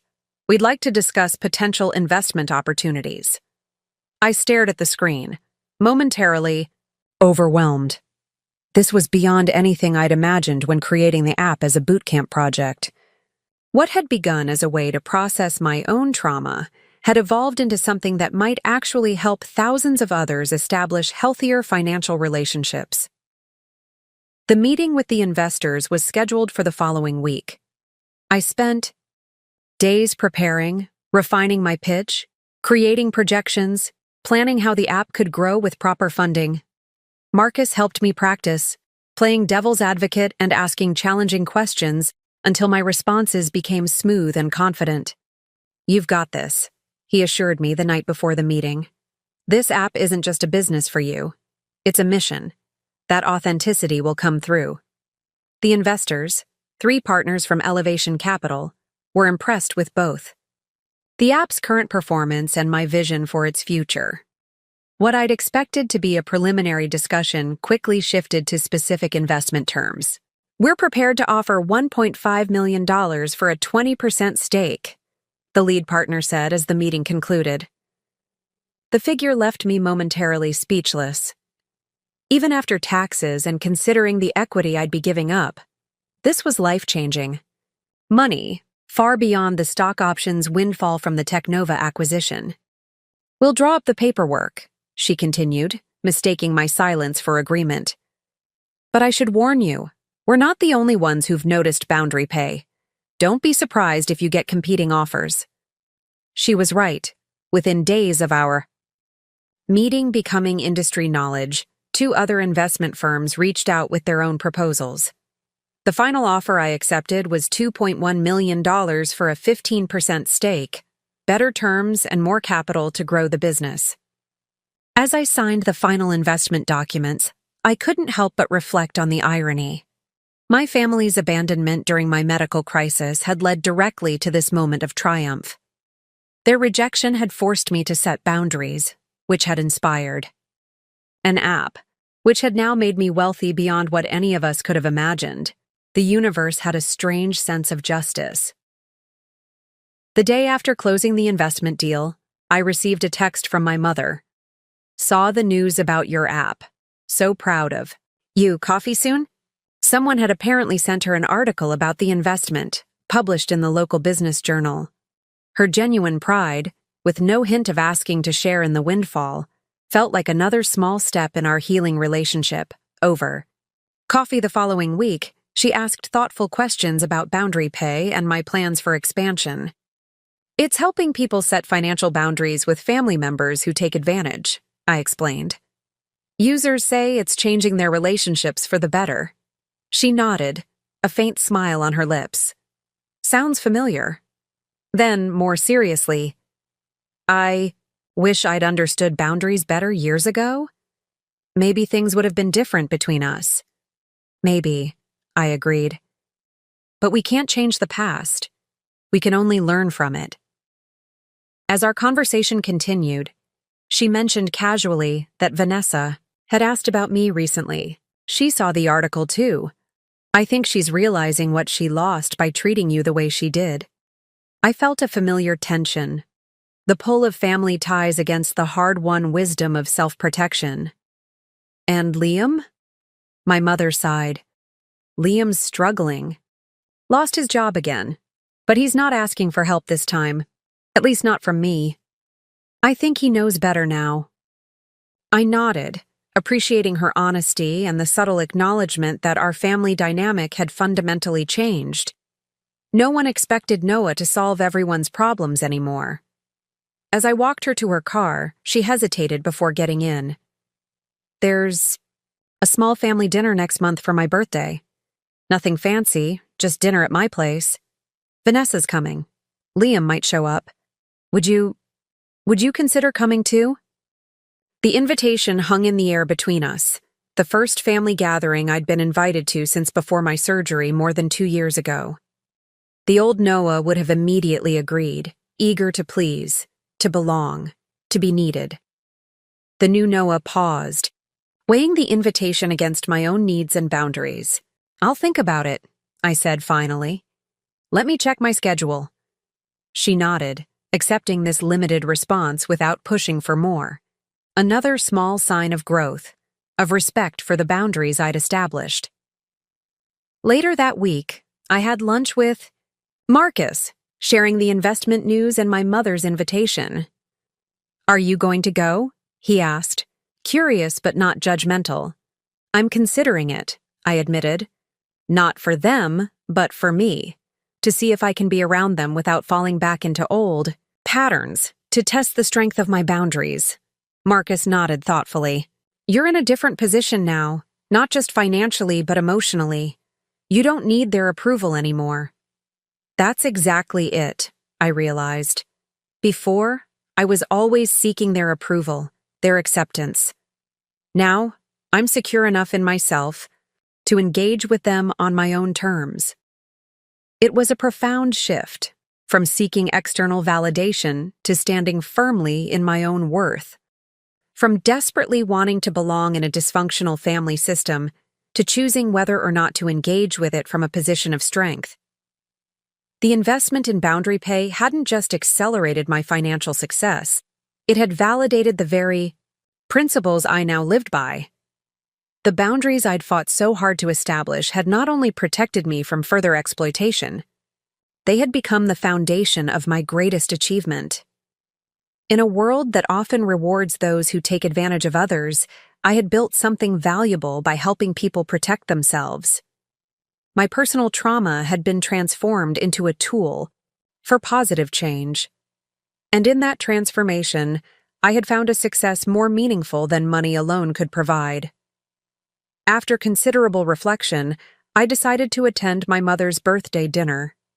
Not out of obligation or guilt, but as a conscious choice, a test of my own emotional resilience and the strength of my boundaries. I arrived precisely on time, a bottle of mid-priced wine in hand, nice enough to be appropriate, not so expensive, as to suggest I was flaunting my new wealth. My mother greeted me with a careful hug, her smile genuine but tentative, as if unsure how much warmth to show. "Thank you for coming," she said quietly. "It means a lot." The small house looked different, cleaner, more organized than I remembered. Family photos still lined the walls, including several of me that I'd forgotten existed. My graduation, a camping trip from my teens, a Christmas morning where my smile looked forced, probably because I'd paid for most of the presents under the tree. Vanessa was already there, stirring something on the stove. She turned when I entered, her expression a complex mixture of emotions. Wariness, curiosity, perhaps a touch of envy. "Noah," she said with a nod. "Been a while?"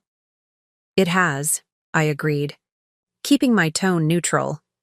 An awkward silence followed, broken by my mother. Liam texted, "He'll be here soon." The three of us moved through the kitchen in a careful dance, helping with final dinner preparations while maintaining emotional distance. The conversation remained superficial. Comments about the food, the weather, a new restaurant downtown. No one mentioned my investment deal, my surgery, or the 2 years of estrangement. The doorbell rang just as we were setting the table. My mother hurried to answer it, returning with Liam and an unfamiliar young woman.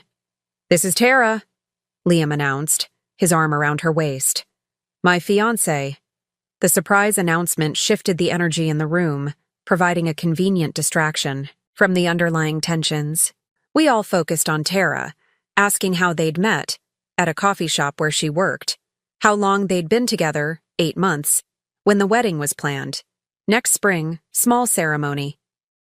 Throughout dinner, I observed my siblings with the detached interest of an anthropologist. Vanessa was more subdued than I remembered. The sharp edges of her personality softened somewhat by time or circumstance. Liam was Liam. Charming, slightly unfocused, his attention constantly shifting. But there was a new steadiness to him, perhaps influenced by Tara's calming presence. "So, Noah," Vanessa said as we moved to dessert, finally addressing the elephant in the room. "Mom mentioned your app got some big investment." And there it was, the moment I'd been waiting for, the test of whether old patterns would reassert themselves. "Yes," I said simply. "It's been an exciting time." "That's really cool," Liam chimed in. "What kind of app is it again?" I met my mother's eyes briefly before answering. She gave me a small nod, as if encouraging honesty. "It's called Boundary Pay," I explained. "It helps people formalize financial agreements with friends and family, loans, shared expenses, that sort of thing. It's designed to prevent misunderstandings and protect relationships." The irony of explaining this to the very people whose financial exploitation had inspired the app wasn't lost on anyone at the table. "Sounds useful," Vanessa said carefully. "It is," I confirmed. "Users say it's helping them maintain healthier relationships with clear financial boundaries." Tara, seemingly unaware of our family history, nodded enthusiastically. "That's such a good idea. My sister and I were just fighting about shared vacation costs. Something like that would have helped." The conversation moved on, but I noticed something interesting. Neither Vanessa nor Liam asked for details about the investment amount. Neither hinted at their own financial situations. Neither suggested how my new success might benefit them, so the evening progressed. I found myself relaxing slightly, realizing that my defensive wall wasn't being tested. Whether out of genuine growth or my mother's behind-the-scenes coaching, my siblings seemed to be respecting the new dynamic. After dessert, as Liam and Tara helped clear the table, Vanessa approached me in the living room. "I owe you an apology," she said without preamble, "for how I treated you when you were sick, for all the times I took without giving back." I studied her face, looking for signs of manipulation or hidden agenda. Instead, I saw something unfamiliar, genuine remorse. "What brought this on?" I asked, not unkindly but cautiously. She sighed. "Partly Mom. She's been different since her hospitalization, more honest about our family patterns. And partly," she hesitated, "partly seeing you succeed without us. It made me realize what I lost when I treated you like an ATM instead of a brother." I nodded, acknowledging her words without immediately accepting the apology. "It wasn't just about the money, Vanessa. It was about being abandoned when I needed you most." "I know," she said quietly. "There's no excuse for that. She trailed off, then tried again. "I got so used to you being the strong one, the one who solved everyone's problems, that I couldn't handle it when you needed something from me." It was perhaps the most honest conversation we'd ever had. Not complete, not sufficient to heal all wounds, but a starting point. "I appreciate you saying that," I said finally. As the evening wound down, my mother walked me to my car. The autumn air was crisp, the street quiet except for the distant sound of a neighbor's television. "Thank you for coming," she said again. "I know it wasn't easy." "It was interesting," I replied honestly. "Different than I expected." She smiled faintly. I had a long talk with both of them before tonight. About respect, about boundaries. I could tell. She hesitated, then continued. "Noah, I want you to know something. Your success, with your job, with your app, I'm genuinely proud of you. Not because of what it might mean for me, but because you've built something meaningful from a painful experience." For the first time in perhaps our entire relationship, I felt she was seeing me. Not as a resource, not as a solution to problems, but as a person with my own journey, my own accomplishments. "That means a lot," I said, surprised by the emotion in my voice. "We damaged something precious," she acknowledged. "The trust between us. I don't expect it to be fully repaired, maybe ever. But I hope we can build something new, something healthier." As I drove home to my townhouse that night, I reflected on the strange journey that had brought me here. 2.5 years ago, I had been devastated by my family's betrayal during my medical crisis. That betrayal had forced me to rebuild my life without them, to discover my own strength, to pursue my own goals, to protect my own boundaries. And now, having reached the summit of professional success, having secured financial independence beyond what I'd ever imagined possible, I found myself considering what healthy family connections might look like from this position of strength. Not dependency. Not exploitation. Not the family helps family manipulation that had defined our previous relationship, but perhaps something new. Something based on mutual respect, clear boundaries, and the freedom to engage or disengage as needed for my own well-being. I had reached the summit of my personal journey, and from this vantage point, I could see possibilities I couldn't have imagined during the difficult climb. 3 months after the family dinner, BoundaryPay's user base had grown to over 50,000 active accounts. We'd hired a small team, 5 developers, 2 UI/UX designers, a marketing specialist, and a customer support manager. I'd moved the operation into proper office space downtown, a far cry from the kitchen table where I'd first coded the app. My relationship with my family remained cautiously cordial. Monthly dinners with my mother, occasional text exchanges with Vanessa, Christmas cards from Liam and Tara, who had moved in together and seemed genuinely happy. No one asked for money. No one created emergencies that required my intervention. No one used the phrase "family helps family" to extract resources or assistance. The boundaries I'd established held firm, creating space for something resembling normal family relationships to take root. Then, on a snowy January morning, I received a phone call from an unfamiliar number. "Is this Noah Mitchell?" a professional-sounding woman asked. "Yes, this is Noah. Mr. Mitchell, I'm calling from Pine Grove Rehabilitation Center. I'm trying to reach the nearest relative of Liam Mitchell." My stomach tightened. "He's my brother. What's happened?" "There's been an accident," she explained. "Your brother was admitted last night. He's stable, but he's suffered serious injuries. Multiple fractures and a traumatic brain injury." The world seemed to tilt sideways. Despite our complicated history, Liam was still my brother. The news that he was seriously injured hit harder than I expected. "What kind of accident?" I managed to ask. "A car accident. He was a passenger. The driver didn't survive." Her voice softened slightly. "I understand this is shocking news. He's receiving excellent care, but the doctors would like to speak with family as soon as possible." I told her I'd be there within the hour. As I hung up, I noticed my hands were trembling. Slightly, not from fear of being asked for help or money, but from genuine concern for my brother. This was new territory, responding to a family crisis not from obligation or manipulation, but from authentic emotion. The rehabilitation center was a modern facility on the outskirts of the city. I was directed to a consultation room where a neurologist and orthopedic surgeon waited to brief me. "Your brother sustained multiple fractures to his left leg and pelvis," the orthopedic surgeon explained. "He's undergone surgery to stabilize these injuries, which went well. However, the more significant concern is the traumatic brain injury," the neurologist nodded. "The impact caused bleeding and swelling in his brain. We've managed to reduce the pressure, but it's too early to know the full extent of the damage. He's currently in a medically induced coma to give his brain time to heal." I struggled to process this information. "What's the prognosis? Will he recover?" They exchanged the kind of glance medical professionals use when the news isn't good, but they don't want to extinguish hope entirely.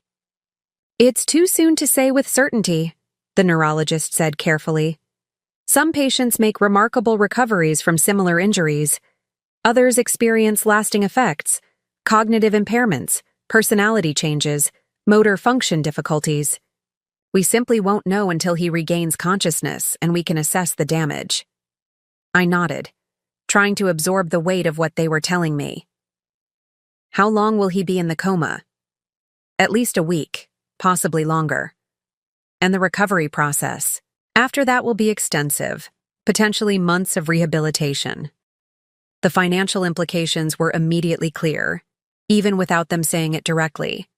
This kind of long-term care would be catastrophically expensive. What about insurance? I asked. Does he have coverage? Another meaningful glance between the doctors. He does have basic insurance, the surgeon said, but it will only cover a fraction of the care he'll need. Someone from Patient Financial Services will be available to discuss options.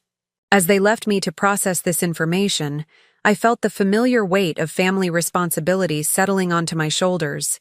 The old Noah would have immediately assumed the financial burden, emptying savings accounts and taking out loans to cover Liam's care. The new Noah. Well, the new Noah needed to think carefully about what healthy boundaries looked like in this situation. I was shown to Liam's room in the ICU. Despite preparing myself, the sight was shocking. My brother, always vibrant, always in motion, lay motionless, connected to machines monitoring his vital signs. His left leg was elevated and heavily bandaged. His head was partially shaved, showing the marks of recent surgery. His face was swollen and bruised, barely recognizable. Tara sat beside the bed, her eyes red from crying. She looked up when I entered, relief washing over her exhausted face. "Noah," she whispered. "Thank you for coming." I moved to stand beside her, placing a hand gently on her shoulder. "How are you holding up?" She shook her head, fresh tears spilling. "I don't know what to do. They keep talking about long-term care and rehabilitation costs. The insurance will barely cover anything. I've called everyone I can think of." The implication hung in the air between us. She had called everyone except me. Even in this crisis, she had respected the boundaries I'd established with my family. "Have you reached my mother and Vanessa?" I asked. She nodded. "They're on their way. Your mother's car wouldn't start, so Vanessa is picking her up." I looked, back at my brother, so vulnerable in his unconsciousness. Despite our complicated history, despite the years he had taken from me without giving back, I felt a surge of protective instinct. This wasn't the calculated manipulation I'd experienced before. This was a genuine crisis, one that none of them had created or could have prevented. "I need to make some calls," I said to Tara. "I'll be back soon." In the hospital lobby, I called Marcus, explaining the situation and my conflicted feelings. "This is different from before," I told him. "This isn't them creating a crisis to extract money. This is real. It is different," he agreed. "But that doesn't mean you have to abandon all your boundaries. You can help without sacrificing your own financial security or falling back into old patterns." I nodded, though he couldn't see me. "I'm thinking about setting up a fund, something specifically for Liam's medical care, with clear limits and oversight." "That sounds like a compassionate but boundaried approach," Marcus said. "And remember, you're not the only one who can help. Your mother and Vanessa have responsibilities here too." As I ended the call, I saw my mother and Vanessa hurrying into the lobby. Their faces showed genuine distress, not the calculated concern I'd seen so often in the past. "How is he?" my mother asked immediately, her voice thick with worry. "Stable, but critical," I replied, leading them toward the elevators. "The doctors aren't sure yet about long-term effects. There's a lot we won't know until he wakes up."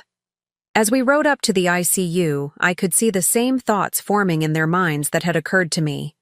The overwhelming medical costs, the lengthy rehabilitation, the financial devastation this would bring. But for the first time in our family history, no one looked to me with expectation. No one assumed I would solve this problem alone. Instead, there was something new in their expressions. a shared concern, a collective responsibility. We had reached a turning point, not just in how they viewed me, but in how we functioned as a family. The question wasn't whether I would help. Of course I would in some capacity. The question was how we would face this crisis together, with mutual respect for each other's boundaries and capabilities. As the elevator doors opened to the ICU floor, I realized that the true test of my journey wasn't whether I could cut ties with toxic family dynamics. It was whether I could engage with genuine family needs from a place of strength rather than obligation. This was the return of the past, another family crisis requiring my involvement. But now, I was approaching it as a different person, with different rules of engagement. The real triumph wasn't in walking away. It was in returning on my own terms. The family meeting in the hospital consultation room was unlike any we'd had before. My mother, Vanessa, Tara, and I sat around a small table, facing facts none of us wanted to confront but couldn't avoid. The doctors estimate Liam will need at least 6 months of specialized rehabilitation after he wakes up, I explained, having spoken at length with the medical team. The total cost, even after insurance, could exceed $300,000. The number hung in the air, its weight palpable. In our family's past, this would have been the moment all eyes turned to me, the unspoken expectation that I would somehow make this financial burden disappear. Instead, my mother straightened her shoulders and spoke first. "I can sell my house," she said firmly. "It's nearly paid off. That should cover a significant portion." Vanessa nodded. "I've been saving for a down payment on a condo. That's about $40,000 I can contribute." She hesitated. "And I can take on extra shifts at work. Maybe another $15,000 over 6 months." Tara wiped tears from her eyes. "I don't have much savings, but I can coordinate with his friends for fundraising. Maybe set up an online campaign." I observed this exchange with a mixture of surprise and pride. They weren't looking for a savior. They were looking for solutions, each offering what they realistically could. "I've been thinking about this too," I said carefully. "I'd like to help, but in a structured way that works for everyone." I outlined my proposal.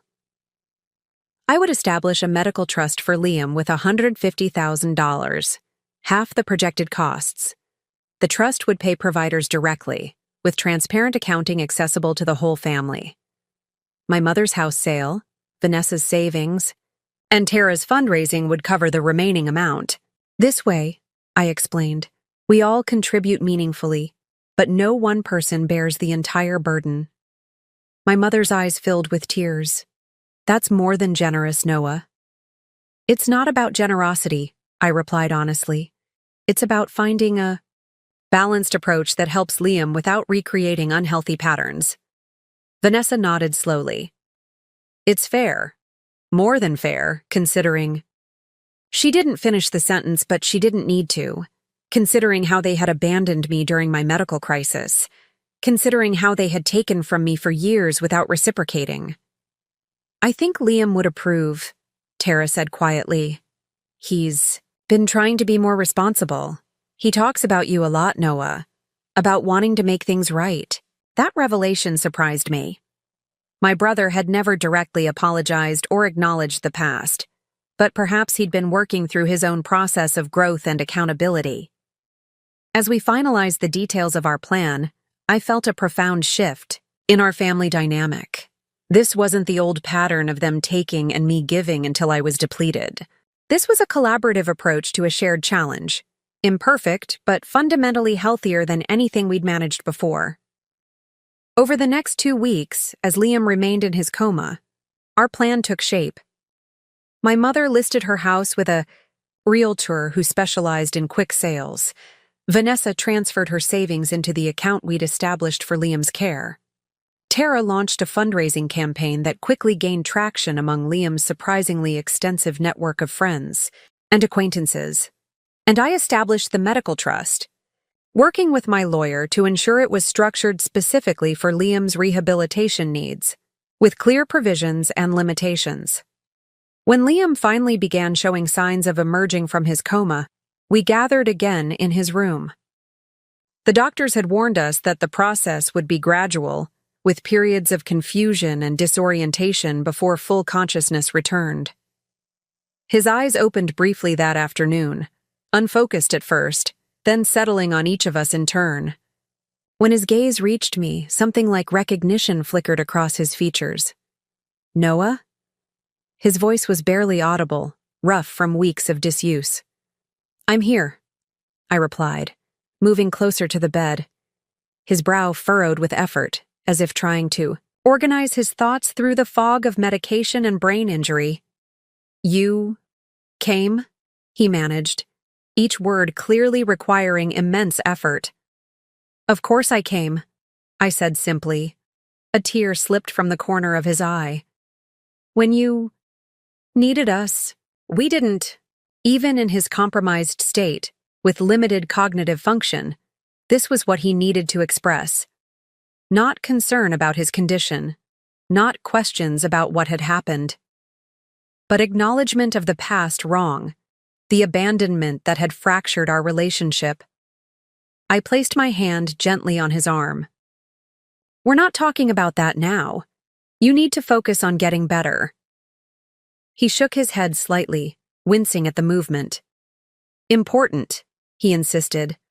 "Sorry, we were wrong." The apology, so long in coming, delivered in such unexpected circumstances, hit me with surprising force. This wasn't a calculated attempt to secure financial help. This was raw, unfiltered remorse from a man whose defenses had been stripped away by trauma. In that moment, I made a choice, not just about how to respond to his apology, but about what kind of person I wanted to be moving forward. I could hold on to the pain of the past, using it as a shield against further hurt. Or I could acknowledge the genuine growth happening in my family, imperfect and incomplete as it might be. "I know," I said softly. "And we're here for you now. All of us, together." His eyes closed, whether from exhaustion or emotion I couldn't tell, but his fingers tightened slightly around mine before he drifted back into sleep. The choice wasn't about forgetting or excusing the past. It was about refusing to let that past dictate my capacity for compassion in the present. About recognizing that boundaries and empathy could coexist. That helping didn't have to mean sacrificing myself. It was the choice I hadn't been able to make before, because I hadn't been strong enough, secure enough, or valued enough to make it from a position of true autonomy. Now I could choose connection, without fear of exploitation. And that, perhaps, was the most profound freedom of all. Liam's recovery was neither swift nor straightforward. Brain injuries follow their own unpredictable timelines, with progress measured in small victories rather than dramatic breakthroughs. The first month after he regained consciousness was marked by personality changes that were difficult for everyone to witness. Frustration would erupt into anger. Tears would follow simple tasks he could no longer perform. The once charming musician with an easy smile had been replaced by someone struggling to relearn basic skills. Through it all, our family maintained the balanced approach we'd established. My mother coordinated with doctors and therapists, practically living at the rehabilitation center. Vanessa managed insurance claims and paperwork, fighting bureaucratic battles with surprising tenacity. Tara provided the emotional support that Liam needed most, her steady presence an anchor in his sea of confusion. And I provided not just financial stability through the trust, but something I hadn't expected: perspective. "It's like starting over," Liam said during one of my visits, his speech improving but still halting. "Everything? Harder now." I nodded, understanding more than he realized. "I know something about starting over." He met my gaze, a flash of the old Liam visible in his eyes. "After your surgery, when we abandoned you." "Yes," I acknowledged. "And it was the hardest thing I've ever done, but also the most important." Over the weeks that followed, our conversations evolved. As Liam worked to rebuild neural pathways in his injured brain, we began rebuilding the connection between us. Not as it had been before, but as something new, something healthier. "The trust you set up," he said one afternoon, his voice stronger. "Now. The doctors told me what it would have cost, what you contributed." I shrugged. "Everyone is helping in their own way." "But you had every reason not to," he insisted. "After how we treated you. You could have done what we did, block the calls, pretend it wasn't happening." "I considered it," I admitted. "For about 5 seconds." He smiled slightly. "What changed your mind?" I thought about this carefully. I realized that repeating, "Your mistakes wouldn't heal me," it would just make me more like you were then, willing to abandon someone I cared about when they needed me most. The truth of this struck me as I said it. My decision to help hadn't been about Liam at all. It had been about the person I wanted to be, someone who could remain compassionate without losing my boundaries, someone who could give without being depleted. As Liam continued his recovery, I found myself channeling this insight into something broader.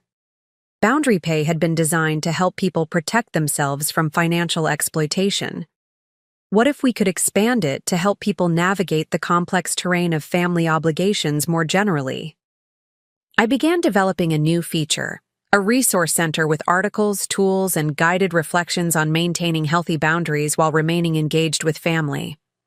We partnered with therapists specializing in family dynamics to create content that addressed the nuances of these relationships. "Boundaries aren't walls," read one of the articles we published. "They're windows and doors, allowing connection while maintaining safety." 6 months after Liam's accident, as he graduated from intensive rehabilitation to outpatient therapy, we gathered for a small celebration at my townhouse. The first family event I'd hosted since establishing my boundaries 2 years earlier.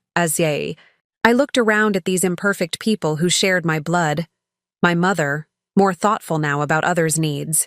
My sister, learning to stand on her own. My brother, humbled by injury but growing in wisdom. I recognized an unexpected truth. My higher purpose hadn't been escaping them or punishing them. It had been transforming myself into someone who could engage with them authentically, compassionately, and safely. And in that transformation, I had helped catalyze change in them as well. 3 years to the day after I walked out of the hospital alone, my phone call ignored by the family who should have been there, I stood at a podium addressing a conference on financial wellness and healthy relationships. "Family helps family," I began, using the phrase that had once been wielded against me as a manipulation tool. It sounds beautiful, doesn't it? A simple statement of reciprocal care and support. The problem isn't with the words themselves, but with how they're applied. When family helps family only flows in one direction, it's not mutual aid, it's exploitation. The audience nodded in recognition. Many of them were Boundary Pay users who had experienced similar dynamics in their own relationships. 3 years ago, I faced a medical crisis that required brain surgery, I continued. When I reached out to the family I had supported financially for years, they blocked my calls. That betrayal changed everything, forcing me to rebuild my life on my own terms, with clear boundaries and a new understanding of what healthy relationships require. I scanned the room, my gaze stopping briefly on the back row where my mother, Vanessa, Liam, and Tara sat listening. They had asked to come, wanting to support this milestone in my career. Their presence was a testament to how much had changed.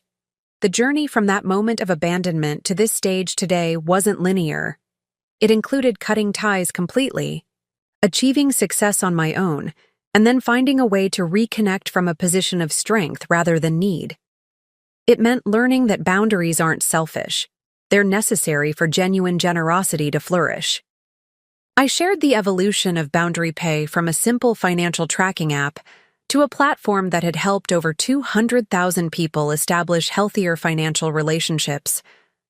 I explained how our resource center was now being used by therapists and financial advisors to help clients navigate the complex intersection of money and family dynamics. The most profound lesson I've learned is this: true strength isn't found in walking away or in giving endlessly. It's found in the wisdom to know when to do each, when to establish limits, and when to extend compassion. It's found in valuing yourself enough to require reciprocity and respect in your relationships. As I concluded my speech, I looked directly at my family in the back row. And sometimes, when we're fortunate, the very relationships that once caused us pain can transform into something healthier. Not by ignoring the past or pretending it didn't happen, but by acknowledging it, learning from it, and choosing a different path forward. The applause that followed was gratifying, but the quiet nods from my family meant more. They understood that my success story wasn't about revenge or proving them wrong. It was about breaking cycles of exploitation and creating something better, both for myself and, unexpectedly, for them. After the conference, we gathered at a nearby restaurant. As we waited for our food, my mother raised her glass in a toast to Noah, she said, her eyes bright with unshed tears. Who taught us all what family really means? I shook my head slightly. To boundaries, I countered, and the healthier relationships they make possible. Liam, still showing subtle signs of his brain injury but infinitely wiser than the carefree musician he'd once been, added softly, to second chances, and making them count. We clinked glasses, these imperfect people who shared my blood and history. Our relationships would never be simple or uncomplicated. The past couldn't be erased, only integrated into a new understanding. But as I looked around the table, I felt a sense of peace that had once seemed impossible.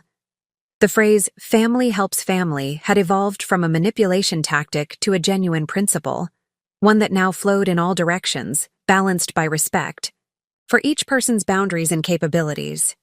My journey had come full circle, from the desperate man whose calls were blocked during his greatest need, to someone who had not only survived that betrayal, but transformed it into something meaningful. The wisdom I had earned through pain now served as a lighthouse for others, navigating similar waters. And the family that had once abandoned me was now part of my life again, not as burdens or obligations, but as fellow travelers learning to relate to each other with greater awareness and care. Sometimes the deepest wounds, when properly healed, become the source of our greatest strength. My family had accidentally given me the most valuable gift of all, the opportunity to discover who I truly was, apart from their expectations and demands. And in that discovery, I had found not just success, but something far more precious: the ability to choose connection from a place of wholeness rather than need. That was the real triumph. Not wealth, not revenge, but freedom. The freedom to give because I wanted to, not because I had to. The freedom to define family on my own terms. Up next, you've got 2 more standout stories right on your screen. If this one hit the mark, you won't want to pass these up. Just click and check them out. And don't forget to subscribe and turn on the notification bell so you don't miss any upload from us.